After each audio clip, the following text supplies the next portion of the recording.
গুনাহ বেশি হইছে, মন খারাপ করো।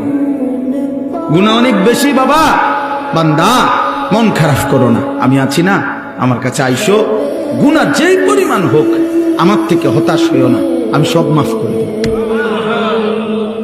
এইটাই এই আয়াত। কুল, হে নবী আপনি বলেন, ইয়া ইবাদিয়াল্লাযীনা আসরাফু আলা আনফুসিহিম, হে আমার বান্দারা, তোমাদের যাদের জীবন গুনায় গুনায় পূর্ণ হয়ে গেছে, জীবনের উপরে জুলুম করে ফেলেছ, গুনার সীমা অতিক্রম করে ফেলেছ, সাগরের ঢেউর চাইতে গুনাহ বেশি, পাহাড়ের উচ্চতার চাইতে গুনাহ বেশি, আসমানের কাছে গুনাহ পৌঁছে গেছে। আল্লাহ বলেন, লা তাকনাতু মির রাহমাতিল্লাহ, আমি আল্লাহর রহমত থেকে নিরাশ হইও না।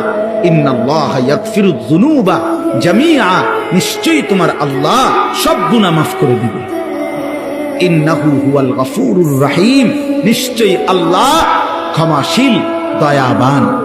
তাহলে কে মাফ করবে? কি পরিমাণ মাফ করবে? অর্ধেক, 80 ভাগ, কত ভাগ?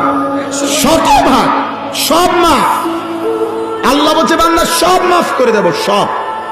কারো কাছে যাইও না, আমার কাছে আসো। এখন শর্ত হইল, প্রশ্ন হইল, মালিক কি করতে হবে আমাকে?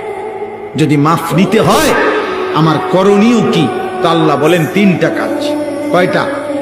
1, ওয়া আনিবু ইলা রাব্বিকুম, তোমরা তোমাদের রব আল্লাহর নিকটে তওবা করো। কি করো? এই আনিবু মানে ইনাবাত, মানে তওবা, রুজু, তোমাদের রবের কাছে ফিরো, তওবা করো। তওবা কিভাবে করে? 3 ভাবে। কয় ভাবে?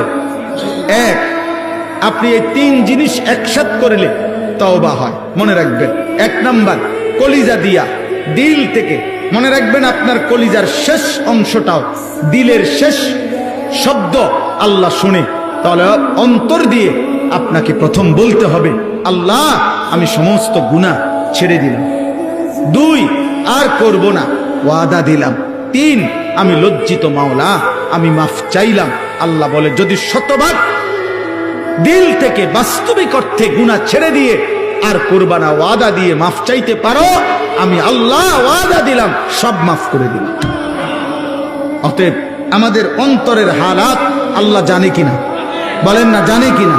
তিনি সব বুঝে কিনা? এই জন্য খামখেয়ালি করলে তো আমরা বিড়ি খাইতে খাইতে আস্তাগফিরুল্লাহ আস্তাগফিরুল্লাহ, কি শুরু হইলো দেশটার মধ্যে? না, কিতা শুরু হয়েছে? বিড়ি খানা শুরু হয়েছে। বুঝছেন না কি শুরু হয়েছে? চা দোকানের টেলিভিশনের দিকে তাকায় তাকায় কয় আস্তাগফিরুল্লাহ, দেশটার মধ্যে কি ফিডাফিডি চলছে।